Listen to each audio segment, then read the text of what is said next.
ಆಯ್ರಾ ಮನೆ ಕಡೆ car drive ಮಾಡಿದ್ಲು. ಸಡನ್ ಆಗಿ ಅವಳ ಫೋನ್ಗೆ ಕಾಲ್ ಬಂತು.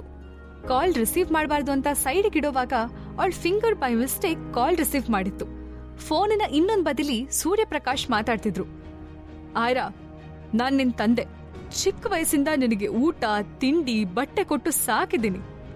ನೀನ್ ನನ್ನ ನೋಡ್ಕೊಳ್ಬೇಕಾಗಿರೋದು ನಿನ್ ಜವಾಬ್ದಾರಿ. ನಿನ್ ತಾಯಿ ಕಂಪ್ನಿಯಿಂದ ಬರ್ತಿರೋ ಹಣ ನೀನೇ ಇಟ್ಕೊಂಡೆ. ಅದ್ ಸರಿ ಬಿಡು, ಅದ್ನ ನಾನು ಈಗ ಕೇಳಲ್ಲ. ಈಗೊಂದ್ ಸಹಾಯ ಕೇಳ್ಬೇಕು ಅನ್ಕೊಂಡಿದೀನಿ. ಇಲ್ಲ ಅನ್ಬೇಡ. ನಿನ್ ತಂಗಿ ಸ್ವಪ್ನಾಗೆ ಪೋಸ್ಟ್ ಗ್ರಾಜುಯೇಷನ್ ಮಾಡೋಕೆ ಡೈರೆಕ್ಟರ್ ದಿಲೀಪ್ ಹತ್ರ ಸೀಟ್ ಕೊಡ್ಸ್ಬೇಕು. ಮಲ್ಹೋತ್ರ ಅವ್ರ ಹತ್ರ ಸ್ವಲ್ಪ ಇನ್ಫ್ಲೂಯೆನ್ಸ್ ಮಾಡ್ಸು ಅಂತ ಸೂರ್ಯಪ್ರಕಾಶ್ ಹೇಳಿದ್ರು. ಆಯ್ರಾ ಉಫ್ ಅಂತ ಉಸಿರು ಬಿಟ್ಲು. ಅವಳ ಫೋನ್ ಕಟ್ ಮಾಡ್ಬೇಕು ಅನ್ಕೊಂಡಿರೋವಾಗ ಆ ಕಡೆಯಿಂದ ಅವಳ ಮಲತಾಯಿ ಅಶ್ವಿನಿ ವಾಯ್ಸ್ ಕೇಳಿಸ್ತು. ಆಯ್ರಾ, ನೀನ್ ಯಾವತ್ತೂ ವಾಪಸ್ ಬೆಂಗಳೂರಿಗೆ ಬರಲ್ಲ ಅಂತ ನನಗ್ ಗೊತ್ತು. ಯಾಕಂದ್ರೆ ಮಲ್ಹೋತ್ರ ಫ್ಯಾಮಿಲಿಯ ಐಷಾರಾಮಿ ಬಂಗ್ಲೆಯಲ್ಲಿ ಆರಾಮಾಗಿ ನೀನ್ ಮಜಾ ಮಾಡ್ಕೊಂಡಿದ್ಯಾ. ಜೊತೆಗೆ ನಿನ್ ತಾಯಿ ಹೆಸರಲ್ಲಿರೋ ಕಂಪ್ನಿಯಿಂದ ಬರ್ತಿರೋ ಸಣ್ಣ ಅಮೌಂಟ್ನು ನಮ್ಮಿಂದ ಕಿತ್ಕೊಂಡೆ. ಮುಂದೆ ನಮ್ ಜೀವನಕ್ಕೆ ನಿನ್ನಿಂದ ಏನು ಸಿಗಲ್ಲ ಅಂತ ಗೊತ್ತು. ನಮ್ ಸ್ವಪ್ನ ನಿನ್ ಹಾಗಲ್ಲ.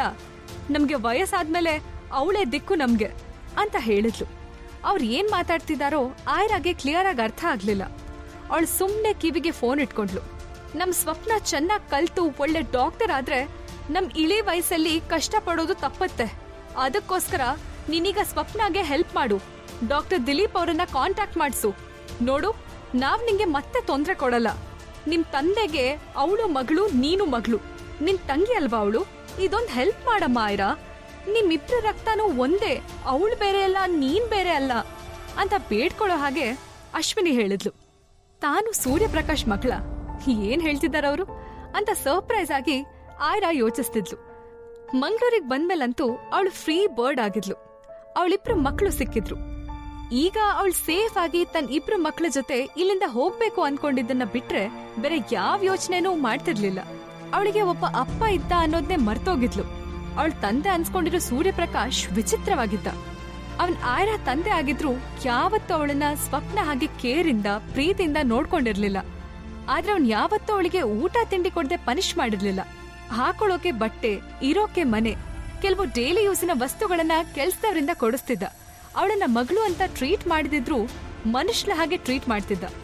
ಅವಳ ತಂದೆ ಫ್ರಾಸ್ಟಿ ಲುಕ್ ನೆನೆಸ್ಕೊಂಡು ಆಯ್ರಾ ಹೇಳಿದ್ಲು, ಓಕೆ ಚಿಕ್ಕಮ್ಮ, ಲೆಟ್ಸ್ ಸಿ ಅಂತ ಅಂದ್ಲು. ಸರಿಯಾಗಿ ಹೇಳು ಆಯ್ರಾ, ನೀನ್ ಹೆಲ್ಪ್ ಮಾಡ್ತೀಯಾ ಇಲ್ವಾ ಅಂತ ಮತ್ತೆ ಅಶ್ವಿನಿ ಕೇಳಿದ್ರು. ಆಯ್ರಾ ಬೇಸರ ಆಗಿ ಕಾಲ್ ಕಟ್ ಮಾಡಿದ್ಲು. 1 ನಿಮಿಷ ಯೋಚಿಸಿದ ನಂತರ ಅವಳು ಸ್ವಾತಿ ನಂಬರ್ಗೆ ಫೋನ್ ಮಾಡಿದ್ಲು. ಫೇರ್ ಆಯು ಸ್ವಾತಿ ಅಂತ ಕೇಳಿದ್ಲು ಆಯ್ರಾ. ನಾನ್ ಕಾಲೇಜಲ್ಲಿ ಇದೀನಿ ಆಯ್ರಾ ಅಕ್ಕ, ಏನ್ ವಿಷಯ ಹೇಳಿ ಅಂತ ಸ್ವಾತಿ ರಿಪ್ಲೈ ಮಾಡಿದ್ಲು. ಓಕೆ, ನಾನ್ ನಿನ್ ಹತ್ರ ಮಾತಾಡ್ಬೇಕು, ಅಲ್ಲೇ ಬರ್ತೀನಿ ಅಂತ ಆಯ್ರಾ ಅಂದ್ಲು. ಆದ್ರೆ ಈಗ ತಾನೇ ಮಾತಾಡಿದ್ವಲ್ಲ, ಏನ್ ವಿಷಯ ಅಂತ ಸ್ವಾತಿ ಮತ್ತೆ ಕೇಳಿದ್ಲು. ವೇಟ್, ನಾನೇ ಬರ್ತೀನಲ್ಲ. ಸ್ವಪ್ನ ದೇಹದಲ್ಲಿರೋದು ನನ್ ದೇಹದಲ್ಲಿರೋದು ಒಂದೇ ರಕ್ತನ ಅಂತ ಚೆಕ್ ಮಾಡ್ಬೇಕು ಅಂತ ಹೇಳಿ ಕಾಲ್ ಕಟ್ ಮಾಡಿದ್ಲು. ಯೂ ಟರ್ನ್ ತಗೊಂಡು ಮೆಡಿಕಲ್ ಕಾಲೇಜ್ ಕಡೆ ಕಾರ್ ಓಡಿಸಿದ್ಲು. ಸ್ವಪ್ನ ಮತ್ತು ಸ್ವಾತಿ ಕಾಲೇಜ್ ಎಂಟ್ರೆನ್ಸ್ ಗೇಟ್ ಹತ್ರನೇ ನಿಂತಿದ್ರು. ಸ್ಪೀಡಲ್ಲಿ ಬಂದ ಆಯ್ರಾ ಕಾರ್ ಬ್ರೇಕ್ ಹಾಕಿದ್ಲು. ಕಾರಿಂದ ಲೇಸಿಯಾಗಿ ಇಳಿದು ಅವಳಿಂದ ಸ್ವಲ್ಪ ದೂರದಲ್ಲಿದ್ದ ಸ್ವಾತಿ ಕಡೆ ಹೆಜ್ಜೆ ಹಾಕಿದ್ಲು. ಆಯ್ರಾ, ನೀನ್ ಇಷ್ಟೇ ಬೇಗ ವಾಪಸ್ ಬರ್ತೀಯ ಅಂತ ನನಗ್ ಗೊತ್ತಿತ್ತು. ಡ್ಯಾಡ್ ನಿಂಗೆ ಫೋನ್ ಮಾಡಿರ್ಬೇಕಲ್ಲ. ಆಕ್ಚುಲಿ ನಾನು ಅಂತ ಮಾತಾಡ್ತಿದ್ದ ಸ್ವಪ್ನ ಜುಟ್ಗೆ ಕೈ ಹಾಕಿದ್ಲು ಆಯ್ರಾ. ಅಂತ ಕಿರ್ಚಿದ್ ಸ್ವಪ್ನ ತಲೆನ ಗಟ್ಟಿಯಾಗಿ ಹಿಡ್ಕೊಂಡ್ಲು. ಆಯ್ರಾ ಸ್ಮೈಲ್ ಮಾಡ್ತಾ ತನ್ನ ಕೈಯಲ್ಲಿದ್ದ ಸ್ವಪ್ನ ತಲೆ ಹೇರ್ಸ್ನ ಹಿಡ್ಕೊಂಡು 1 ಸೆಕೆಂಡ್ ಈ ಹೇರ್ಸ್ ನಂಗೆ ಬೇಕು ಅಂತ ಅಂದ್ಲು. ಮತ್ತೆ ತನ್ನ ಕಡೆ ಹೇಳ್ಕೊಂಡ್ಲು. ಸ್ವಪ್ನ ಕೋಪದಿಂದ ನೋವಿನಿಂದ ಕಿರ್ಚಿದ್ಲು. ಪ್ಲೀಸ್ ಬಿಡು ನನ್ನ ಆಯ್ರಾ, ದಿಸ್ ಇಸ್ ವೆರಿ ಬ್ಯಾಡ್. ನನ್ ಹೇರ್ಸ್ ಬಿಡು, ನಾನ್ ನಿನ್ನ ಸುಮ್ನೆ ಬಿಡಲ್ಲ. You bitch, stupid lady, are you mad ಅಂತ ಒಂದಾದ್ಮೇಲೆ ಒಂದು ಪದಗಳಿಂದ ಅವಳನ್ನ ಬೈತಾನೆ ಇದ್ಲು. ಆಯ್ರಾ ಕೈಗೆ ಅವಳ ಜುಟ್ಟಿಂದ ಒಂದಿಷ್ಟು ಕೂದಲಿನ ಎಳೆಗಳು ಸಿಕ್ಕಿದ್ಮೇಲೆ ಅವಳ ಸ್ವಪ್ನನ ಬಿಟ್ಲು. ಆ ಸ್ವಪ್ನ ತಲೆ ಹೆಡ್ಸ್ನ ತನ್ನ ಜೇಬಲಿದ್ದ ಪ್ಲಾಸ್ಟಿಕ್ ಕವರ್ ಒಳಗಡೆ ಹಾಕೊಂಡ್ಲು. ಮತ್ತೆ ಸ್ಮೈಲ್ ಮಾಡ್ತಾ ಆ ಕವರ್ನ ಸೇಫ್ ಆಗಿ ಪ್ಯಾಂಟ್ ಜೇಬಲ್ ಇಟ್ಕೊಂಡ್ಲು. ಸ್ವಪ್ನ, ನಾನ್ ನಿನಗೇನು ಮಾಡಿಲ್ಲ, ಸುಮ್ನೆ ಅಳ್ಬೇಡ ಅಂತ ಮತ್ತೆ ಆಯ್ರಾ ಅಂದ್ಲು. ಯು ಸ್ಟುಪಿಡ್ ವಿಮೆನ್, ನೀನ್ ಏನ್ ಮಾಡ್ದೆ? ನನ್ನ ಬೆದರಿಸೋದಕ್ ಬಂದೆ ಅಲ್ವಾ? ನಂಗ್ ತುಂಬಾ ಪೇನ್ ಮಾಡಿದ್ಯಾ ನೀನು ಅಂತ ಹೇಳ್ತಾ ಸ್ವಪ್ನ ಅಳೋಕ್ ಶುರು ಮಾಡಿದ್ಲು. ಆಯ್ರಾ ಇರಿಟೇಷನ್ ಇಂದ, ಎಸ್, ನಾನೇ ನಿನ್ನ ಬೆದರಿಸಿದ್ದು, ಸೋ ವಾಟ್ ಅಂತ ಅಂದ್ಲು. ಸ್ವಪ್ನಾಗೆ ಯಾವಾಗ್ಲೂ ಆಯ್ರಾ ಜೊತೆ ಫೈಟ್ ಮಾಡಿ ಗೆಲ್ಲೋಕ್ ಆಗ್ತಿರ್ಲಿಲ್ಲ. ಚಿಕ್ಕ ವಯಸ್ಸಲ್ಲಿ ಆಯ್ರಾ ತುಂಬಾ ದಪ್ಪ ಇದ್ದಿದ್ರಿಂದ ಅವಳ ಜೊತೆ ಫೈಟ್ ಮಾಡೋಕೆ ಅವಳಿಗೆ ಧೈರ್ಯ ಇರ್ಲಿಲ್ಲ. ದೊಡ್ಡೋಳಾದ್ಮೇಲೆ ಆಯ್ರಾನ ಇಮೋಷನಲಿ ಹರ್ಟ್ ಮಾಡ್ತಿದ್ಲು. ಈಗ ಅವಳನ್ನ ಹೇಗ್ ಭಯ ಪಡಿಸೋದು ಅಂತ ಅವಳಿಗೆ ಅರ್ಥ ಆಗ್ಲಿಲ್ಲ. ಇರು ಮಾಡ್ತೀನಿ ನಿಂಗೆ, ಡ್ಯಾಡಿ ಹತ್ರ ಹೇಳ್ತೀನಿ, ನನ್ ಮೇಲೆ ಕೈ ಮಾಡೋಕ್ ಬರ್ತೀಯಾ ಅಂತ ಚಿಕ್ಕ ಮಕ್ಕಳ ಹಾಗೆ ಕಂಪ್ಲೇಂಟ್ ಹೇಳಿದ್ಲು. ಆಯ್ರಾ ಅವಳ ಕಡೆ ಒಂದ್ ಲುಕ್ ಕೊಟ್ಟು ಏನ್ ಮಾಡ್ಕೋತೀಯೋ ಮಾಡ್ಕೋ ಅನ್ನೋ ಹಾಗೆ ಅಲ್ಲಿಂದ ಹೊರಟ್ಲು. ಆಯ್ರಾ ಹೋಗೋದನ್ನ ನೋಡಿ ಗಾಬರಿ ಆದ ಸ್ವಪ್ನ, ಎಲ್ಲಿಗೆ ಹೋಗ್ತಿದೀಯಾ? ಡ್ಯಾಡ್ ನಿಂಗೆ ಹೇಳಿದ್ದನ್ನ ಮರ್ತೋದ್ಯಾ? ನಿನ್ ಡೈರೆಕ್ಟರ್ ದಿಲೀಪ್ ಸರ್ ಹತ್ರ ಮಾತಾಡೋಕಂತ ತಾನೇ ಬಂದಿದ್ದು. ಡ್ಯಾಡ್ ಮಾತನ್ನ ನೆಗ್ಲೆಕ್ಟ್ ಮಾಡುವಷ್ಟು ಕೊಬ್ಬ ನಿನಗೆ ಅಂತ ಕೇಳಿದ್ಲು. ಸ್ವಪ್ನ ಮಾತನ್ನ ಕೇಳಿದ್ರು ಕೇಳಿಸ್ದೇ ಇರೋ ಹಾಗೆ ಆಯ್ರಾ ಕಾರ್ ಸ್ಟಾರ್ಟ್ ಮಾಡ್ಕೊಂಡು ಹೊರಟೋದ್ಲು. ಸ್ವಾತಿಗೆ ಬೇರೆ ದಾರಿ ಇಲ್ದೆ ಸ್ವಪ್ನನ ಫಾಲೋ ಮಾಡಿದ್ಲು. 2 ಹೆಜ್ಜೆ ಮುಂದೆ ಹೋಗ್ತಿದ್ದ ಹಾಗೆ ಅವ್ರ ಹಿಂದ್ಗಡೆಯಿಂದ ಒಂದು ವಾಯ್ಸ್ ಕೇಳಿಸ್ತು. Hello girls, wait for a moment. Doctor Dilip Deshpande ನಿಮ್ಮನ್ನ ಬರೋಕ್ ಹೇಳಿದ್ದಾರೆ ಅಂತ ಸೆಕೆಂಡ್ ಫ್ಲೋರ್ ಕಡೆ ಕೈ ತೋರಿಸ್ದ ದಿಲೀಪ್ ಅವರ ಪರ್ಸನಲ್ ಅಸಿಸ್ಟೆಂಟ್. ಅಪ್ಸ್ಟೇರ್ಸ್ ಅಲ್ಲಿ ಕೂತಿದ್ದ ಡಾಕ್ಟರ್ ದಿಲೀಪ್ಗೆ ಆಯ್ರಾ ಕಾರ್ ರಿಟರ್ನ್ ಬಂದಿದ್ದು ಕ್ಲಿಯರ್ ಆಗಿ ಕಾಣಿಸ್ತಿತ್ತು. ಅದೇ ಟೈಮ್ಗೆ ಕೆಳಗಡೆ ಎಂಟ್ರೆನ್ಸ್ ನಲ್ಲಿ ನಿಂತಿದ್ದ ಆ ಇಬ್ರು ಹುಡುಗಿರ್ ಜೊತೆ ಆಯ್ರಾ ಸೀರಿಯಸ್ ಆಗಿ ಮಾತಾಡಿ ಕಾರ್ ಹತ್ತಿದ್ದನ್ನ ನೋಡಿದ್ರು. ಡಾಕ್ಟರ್ ಸಂಯುಕ್ತ ಅಂದ್ರೆ ದಿಲೀಪ್ ಅವ್ರಿಗೆ ಬಿಗ್ ಬಾಸ್ ಹಾಗೆ. ಅವ್ರ ಆಪರೇಷನ್ ಮಾಡೋ ಬಗ್ಗೆ ಹೇಳಿದಾಗ ಸಂಯುಕ್ತ ಈಸಿಯಾಗಿ ಒಪ್ಕೊಂಡಿದ್ರು. ಅವರ ಆಪರೇಷನ್ ಒಪ್ಕೊಂಡಿದ್ ಖುಷಿಗೆ ರಿಟರ್ನ್ ಆಗಿ ಏನಾದ್ರೂ ಸಹಾಯ ಮಾಡ್ಬೇಕು ಅಂತ ದಿಲೀಪ್ ಯೋಚನೆ ಮಾಡ್ತಿದ್ರು. ಅದ್ನೇ ಡೀಪ್ ಆಗಿ ಥಿಂಕ್ ಮಾಡಿ ತನ್ನ ಅಸಿಸ್ಟೆಂಟ್ಗೆ ಅವರಿಬ್ರನ್ನು ಕರ್ಕೊಂಡ್ ಬಾ ಅಂತ ಹೇಳಿದ್ರು.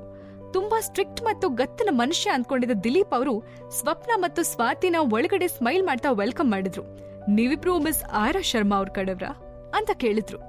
ಅದೇ ಮಾತ್ಗೆ ಕಾಯ್ತಾ ಇದ್ದವಳ ಹಾಗೆ ಸ್ವಪ್ನ ಕಣ್ಣು ಬ್ರೈಟ್ ಆದ್ವು. ಅವಳ ಪ್ರಕಾರ ತನ್ನ ಅಕ್ಕ ಆಯ್ರಾ ಮಲ್ಹೋತ್ರಾ ಫ್ಯಾಮಿಲಿಯವಳು ಆಗಿರೋದ್ರಿಂದ ಅವಳಿಗೆ ಇಂಥ ಆಪರ್ಚುನಿಟಿ ಸಿಕ್ಕಿದೆ. ಈಗ ತನಗೂ ಅಂಥದೇ ಅವಕಾಶ ಸಿಗ್ಬೇಕು ಅನ್ನೋದಾಗಿತ್ತು. ಎಸ್ ಸರ್, ನಾನು ಅವ್ರ ತಂಗಿ ಅಂತ ಹೇಳಿದ್ಲು. Wow, good. ನೀನು ಮೆಡಿಕಲ್ ಕಾಲೇಜ್ ಸ್ಟೂಡೆಂಟಾ ಅಂತ ಕೇಳಿದ್ರು. ಎಸ್, ನಾನು ಬೆಂಗಳೂರಲ್ಲೇ ಮೆಡಿಕಲ್ ಓದಿದ್ದೀನಿ. ಈಗ ಪೋಸ್ಟ್ ಗ್ರಾಜುಯೇಷನ್ಗೋಸ್ಕರ ನಿಮ್ ಹತ್ರ ಬಂದಿರೋದು ಸರ್. ನೀವು ನ್ಯೂರಾಲಜಿ ಸ್ಪೆಷಲಿಸ್ಟ್ ಮತ್ತು ಸಖತ್ ಫೇಮಸ್ ಕೂಡ. ನಿಮ್ಮ ಅಡ್ಡರಲ್ಲಿ ಪೋಸ್ಟ್ ಗ್ರಾಜುಯೇಷನ್ ಮಾಡ್ಬೇಕು ಅಂತ ಅಂದ್ಕೊಂಡಿದ್ದೀನಿ. ಅದಕ್ಕೋಸ್ಕರ ಇಲ್ಲೇ ನಿಂತು ನಿಮ್ ಇಂಟರ್ವ್ಯೂಗೆ ವೇಟ್ ಮಾಡ್ತಿದ್ದೆ ಸರ್. ಇದ್ ನೋಡಿ ನನ್ ಮಾರ್ಕ್ಸ್ ಕಾರ್ಡ್ ಅಂತ ತನ್ನ ಕೈಯಲ್ಲಿದ್ದ ಫೈಲ್ನ ದಿಲೀಪ್ ಅವ್ರಿಗೆ ಕೊಟ್ಲು. ಓ ಗುಡ್, ನೀನು ಒಳ್ಳೆ ಮಾರ್ಕ್ಸ್ ತಗೊಂಡಿದೀಯ ಅಂತ ಹೇಳ್ತಾ ಅವ್ರ ಪೇಜ್ ಟರ್ನ್ ಮಾಡಿದ್ರು. ಓಕೆ, ಎಂಟ್ರೆನ್ಸ್ ಎಕ್ಸಾಮ್ ಏನಾಗಿದೆ ಅಂತ ಅವ್ರು ಹುಬ್ಬೇರಿಸಿ ಕೇಳಿದ್ರು. ಪಾಸ್ ಆಗಿದೆ ಸರ್, ಎಲ್ಲ ಕ್ಲಿಯರ್ ಆಗಿದೆ. ನಿಮ್ ಜೊತೆ ಇಂಟರ್ವ್ಯೂಗೋಸ್ಕರ ವೇಟ್ ಮಾಡ್ತಿದ್ದೀನಿ ಅಂತ ಅಂದ್ಲು ಸ್ವಪ್ನ. ಓಕೆ, ನಾನ್ ನಿನ್ನ ನೆನ್ಪಲ್ಲಿಟ್ಕೋತೀನಿ. ಅವಳು ಬೆಂಗಳೂರು ಕಾಲೇಜಲ್ಲಿದ್ದಾಗ ಡಾಕ್ಟರ್ ಸಂಯುಕ್ತ ಅವಳನ್ನ ಅವಮಾನ ಮಾಡಿ ಆಪರೇಷನ್ ಥಿಯೇಟರ್ ಇಂದ ಆಚೆ ಹಾಕಿದಾಗ ಆ ಕಾಲೇಜ್ ಅವಳು ಎಲ್ಲಾ ಸ್ಕೋರ್ನು ನೆಗ್ಲೆಕ್ಟ್ ಮಾಡಿದ್ರು. ಅವಳನ್ನ ಅನರ್ಹ ವಿದ್ಯಾರ್ಥಿ ಅಂತ ಕನ್ಸಿಡರ್ ಮಾಡಿದ್ರು. ತೀರಾ ಇನ್ಸಲ್ಟ್ ಆಗಿದ್ರಿಂದ ಅವಳು ಬೆಂಗಳೂರಲ್ಲಿ ಪೋಸ್ಟ್ ಗ್ರಾಜುಯೇಷನ್ಗಾಗಿ ಯಾವ ಕಾಲೇಜ್ಗೂ ಅಪ್ಲೈ ಮಾಡೋಕ್ ಹೋಗಿರ್ಲಿಲ್ಲ. ಅದು ಅಲ್ಲದೆ ಅದೊಂದು ದೊಡ್ಡ ಇನ್ಸಿಡೆಂಟ್ ಅವಳ ಮೆಡಿಕಲ್ ಸ್ಟೂಡೆಂಟ್ ಲೈಫಲ್ಲೇ ಕಪ್ಪು ಚುಕ್ಕಿ ಆಗಿತ್ತು. ಫೇಸ್ಬುಕ್ ಅಲ್ಲಿ ಎಲ್ಲರೂ ಅವಳನ್ನ ಹೊಗಳೋಕ್ ಶುರು ಮಾಡಿದ್ರು. ಡಾಕ್ಟರ್ ದಿಲೀಪ್ ದೇಶಪಾಂಡೆ ಅವರು ನನ್ನ ಅವ್ರ ಸ್ಟೂಡೆಂಟ್ ಆಗಿ ತಗೊಳ್ಳೋಕೆ ಒಪ್ಕೊಂಡಿದ್ದಾರೆ. ನನ್ ಗ್ರೇಡ್ಸ್ ನೋಡಿ ಅವ್ರು ತುಂಬಾ ಖುಷಿ ಆಗಿದ್ದಾರೆ ಅಂತ ಅವಳ ಫ್ರೆಂಡ್ಸ್ ಕಮೆಂಟ್ಸ್ಗೆ ರಿಪ್ಲೈ ಮಾಡಿದ್ಲು. ಏನು, ನ್ಯೂರಾಲಜಿಸ್ಟ್ ದಿಲೀಪ್ ದೇಶಪಾಂಡೆನಾ? ವಾವ್, ಗ್ರೇಟ್, ಅವ್ರ ಹತ್ರ ಸೀಟ್ ಸಿಕ್ತಾ ಅಂತ ಅವರೆಲ್ಲ ಎಕ್ಸೈಟ್ ಆದ್ರು. ಎಲ್ರೂ ಮನ್ಸಲ್ಲೂ ಲೋ ಕ್ಲಾಸಲ್ಲಿದ್ದ ಸ್ವಪ್ನ ಸಖತ್ ಸ್ಟೇಟಸ್ ಇರೋ ಸ್ಟೂಡೆಂಟ್ ಆದ್ಲು. ಎಲ್ರೂ ಅವಳನ್ನ ಹೊಗಳಿ ಅಟ್ಟಕ್ಕೇರ್ಸಿದ್ರು. ಅವಳು ಸಖತ್ ಹ್ಯಾಪಿ ಆಗಿದ್ಲು. ಜೀವನದ ನಿಗೂಢವಾದ ಕಥೆಯನ್ನ ತಿಳ್ಕೋಬೇಕಂದ್ರೆ ಈಗಲೇ ಡೌನ್ಲೋಡ್ ಮಾಡಿ ಪಾಕೆಟ್ FM ಮತ್ತು ಕೇಳಿ ಐರಾ. ಲಿಂಕ್ ಡಿಸ್ಕ್ರಿಪ್ಷನ್ ನಲ್ಲಿ ಇದೆ.